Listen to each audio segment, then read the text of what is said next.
Sudah ada 1 bulan, ku yakin masih ada pencapaian yang bisa ku tuju.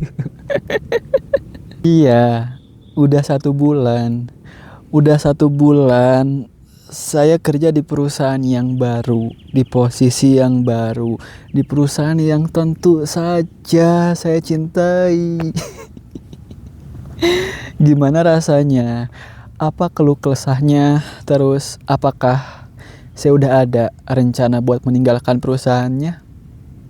Di video kali ini saya bakal bercerita dan ngebahasnya. Well, hello there. Are you happy? Ingat nggak? Dulu sebulan kamu kerja kayak gimana? Gimana rasanya? Ingat nggak? Lama. Serius lama. 1 bulan tuh lama loh. Buat orang-orang, termasuk orang tua saya, yang ngelihat saya kerja tuh ya nggak kerasa. Cuman kan saya ngerasain ya, dan jujur lama banget. Kenapa lama? Karena nggak nyaman. Kenapa nggak nyaman? Karena nggak tahu. Kenapa nggak tahu? Karena saya baru. 1 bulan tuh baru loh. Bahkan nggak 1 bulan, kayak 6 bulan tuh. Menurut saya tuh ya masih baru. Kelihatannya tuh kayak menyiksa banget gitu ya. Tapi jujur enggak sih, enggak menyiksa. Justru sebaliknya, saya menikmatinya. Bukan maksudnya saya menikmati ketika disiksa gitu, cuman apa ya, teman-teman pernah ada di posisi kayak gini nggak? Kamu punya tujuan, terus apa yang kamu lakuin sekarang tuh adalah hal yang kamu percaya yang bisa ngebantu kamu buat nggapai tujuan kamu. Pernah nggak? Buat orang-orang yang nggak punya tujuan sih nggak akan relate. Cuman itu yang saya percaya. Saya tuh sekarang tuh kayak ngerasa yang gue lakuin sekarang tuh yang bisa ngebantu gue buat ngegapai apa yang gue pengen. Tapi kan gak nyaman, Gus. Iya, cuman bro, kan namanya juga baru. Saya mau ngulangin lagi perbincangan saya sama manajer saya di perusahaan sebelumnya. Namanya tuh Bu Sri. Jadi saya tuh kan dipromosiin jadi leader bulan Januari 2022 gitu kan. Nah, ada promotion leader dulu 3 bulan buat dites lah gitu.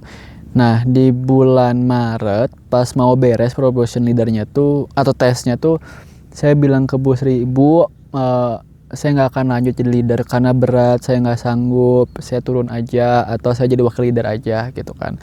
Terus Bu Sri bilang apa coba? Gus, baru 3 bulan, lu tuh baru, emang pasti kayak gini kan. Kamu juga nggak tahu gitu, nggak tahu awalnya, pasti nggak nyaman. Sok bilang aja kalau ada apa-apa saya bantu, kamu nggak sendiri Gus. Dan saya bakal terus bercermin ke gitu sih, karena ya juga ya. Sekarang saya cerita kayak gini tuh ya ketawa gitu, anjir berarti gue dulu tolol gitu. Udah mau menyerah padahal baru 3 bulan gitu loh. Pasti nggak akan nyaman karena ya baru. Bahkan tuh sebanyak-banyaknya pengalaman kita, setinggi-tingginya posisi kita, ketika kita ada di perusahaan baru gitu, masuk kerja lagi pasti nggak nyaman karena ya lu bukan siapa-siapa. Nggak nyaman itu normal karena baru. Lagian kan buat sekarang bukan kenyamanan yang saya cari itu, tapi pencapaian. Kebahagiaan saya itu datang dari situ. Dan buat ngegapai sesuatu tuh bro, susah banget dan gak nyaman. Emang ada orang yang ngedaki Gunung Everest nyaman? Gak ada. Mau mati, masa mau mati nyaman rasanya? Gak ada. Selama 1 bulan tuh ya, saya berbuat kesalahan banyak banget. Cuman saya biasa aja, karena saya percaya benar dan salah itu ya biasa, gak masalah. Yang jadi masalah adalah ketika kita mau menyerah. Tapi ya walaupun Mia salah dan benar biasa, tetap aja salah tuh ya saya ngerepotin teman-teman kerja saya. Sorry ya rekan-rekan kerja saya. Maklum orang yang baru ini, yang baru masuk ke perusahaan baru, seorang anak muda umur 22 tahun yang sedang berproses.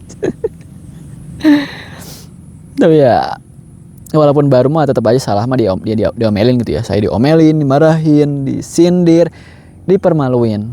Rasanya kayak gimana? Biasa aja. Biasa aja. Entah kenapa ya, apakah karena saya ngerasa mental saya tuh udah cukup kuat karena 2 tahunan jadi leader kan. Dan leader tuh kan pol-polan kan. Sementara sekarang tuh kayak dimulai lagi dari bawah dan saya udah biasa aja sih. Dan apa ya? Ada 2 faktor sih. Yang pertama tuh iya itu kan di luar kendali saya. Mau saya dipuji, mau saya dimarahin, disindir apapun itu kan di luar kendali saya. Dan yang kedua, hal itu tuh nggak bisa ngeganggu saya. Kenapa nggak bisa ngeganggu saya? Karena apa ya? Nggak, I don't know, it's just nggak ada yang bisa ngalahin keinginan saya buat ngegapai mimpi saya. Nggak ada.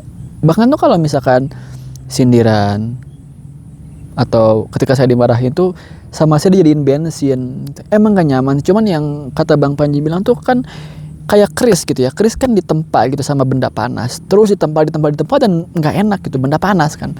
Cuma tuh pas jadi itu bagus banget. Nah saya percaya itu. Nggak ada yang bisa ganggu saya. Terus udah 1 bulan pencapaiannya apa aja Gus? Selain dimarahin tadi, menurut saya dimarahin itu sebuah pencapaian gitu. Karena saya berbuat salah. Kalau misalkan saya berbuat salah berarti kan itu kesempatan saya buat belajar untuk menggapai sesuatu lagi kan, kayak gitu. Apa ya pencapaian lain yang sekiranya nyaman tuh yang pertama yang sempat saya cerita di video mengejar mimpi itu, saya dipercaya buat jadi dedicated butler gitu, jadi pendamping, jadi tour guide lah gitu. Karena posisi butler tuh lagi kurang orang gitu. Nah saya disuruh gitu jadiin alternatif. Cuman tuh saya senang karena berarti artinya saya dipercaya. Kenapa nggak yang lain aja gitu, padahal yang lain lebih lama gitu ya, karena saya oke gitu maksudnya tuh kan. Kalau misalkan saya nggak oke, ya saya nggak akan dijadiin alternatif gitu ya. Walaupun jadi alternatif, cuman mereka milih saya tuh menurut saya udah sebuah pencapaian sendiri sih gitu. Berarti kan saya punya sesuatu gitu. Dan yang kedua tuh pas hari Senin kemarin saya kan ke Bromo kayak gitu, buat induction, buat tahu product knowledge lebih tentang Bromo, tentang hotel saya, program-programnya. Nah saya ditanya, Gus kira-kira paket apa yang cocok gitu ya, paket apa yang perlu diperbaiki dan paket apa yang perlu ada gitu. Nah saya tanya gitu sama FO manager saya dan executive assistant manager gitu kan. Dan saya senang gitu. Kenapa? Karena saya ngerasanya gini sih, ya gue tanya berarti kan gue tuh di notice. Pikiran gue itu berarti kan sebuah hal yang patut diperhitungkan gitu kan. Dan saya mikirnya bukan sebuah candaan sih, saya mikirnya gitu. Terus yang ketiga, ya saya beberapa kali dipuji sama GM saya. GM saya bilang you're a very nice man atau good job. Terus yang terakhir tuh GM saya kan orang luar negeri gitu kan. Nah ketika saya bilang ke beliau, Pak mau dijemput nggak? Tapi bukan pakai bahasa Inggris, pakai bahasa Indonesia gitu kan. Karena beliau lagi belajar bahasa Indonesia gitu kan. Dan dia bilang, thank you Pak, you makes me happy. Aduh, itu mungkin kecil gitu ya. Cuman ya tetap aja seneng sih. Cuman sebenarnya nggak seseneng itu karena ya oke saya seneng. Cuman saya mikirnya I don't have time, I don't have many times to celebrate this. Saya nggak punya waktu gitu. Ya udah senang sesaat, oke, bersyukur dan move on. Karena tuh ya memang perjalanan buat ngedaki gunung ini tuh masih panjang banget gitu loh, dan nggak akan nyaman. Cuman ya gimana, yang tadi saya bilang, keinginan saya buat nggapai mimpi saya itu lebih besar daripada keinginan saya buat menyerah kayak gitu. Jadi 1 bulan kerja tuh kayak gimana rasanya? Bersyukur karena saya dapat pencapaian yang tadi saya bilang, termasuk pencapaian ketika saya dimarahin. Kenapa? Karena saya mikirnya itu ajang saya buat belajar. 1 bulan tuh kelihatannya emang gak lama, tapi belum bisa dijadiin kesimpulan gimana kerjaan saya ke depannya. Cuman saya bersyukur saya bisa kerja di perusahaan yang saya cintai, di posisi yang saya pengen. Saya tuh kayak udah punya wadah gitu loh. Itu cerita saya. Nggak ada tuh kepikiran buat resign. Karena ya Allah, sebelum itu ya kan saya pilih-pilih gitu ya buat milih perusahaan, buat ngirim email lamaran saya pilih-pilih. Terus ketika saya udah masuk itu di perusahaan yang oke, mau resign, aneh. Dengan alasan nggak nyaman, ya kan baru. Tapi kalaupun lama pun, ini kan perusahaan gede gitu ya, dan pasti nggak nyaman karena mimpinya besar. Kalau mimpi perusahaan ini sama perusahaan-perusahaan lain, apa bedanya perusahaan ini sama yang lain? Nggak, saya mau beda. Itu sih cerita saya. Teman-teman gimana? Apa cerita kamu atau pengalaman kamu, impresi kamu setelah 1 bulan kerja di perusahaan yang baru? Jangan kepikiran buat resign dulu, takutnya nyesel. Perjuangin apa yang kamu pengen, apa yang kamu tuju, apa yang kamu mimpiin. Punya mimpi kan? Nggak asal kerja aja kan? Nanti dengerin cerita saya lagi ya.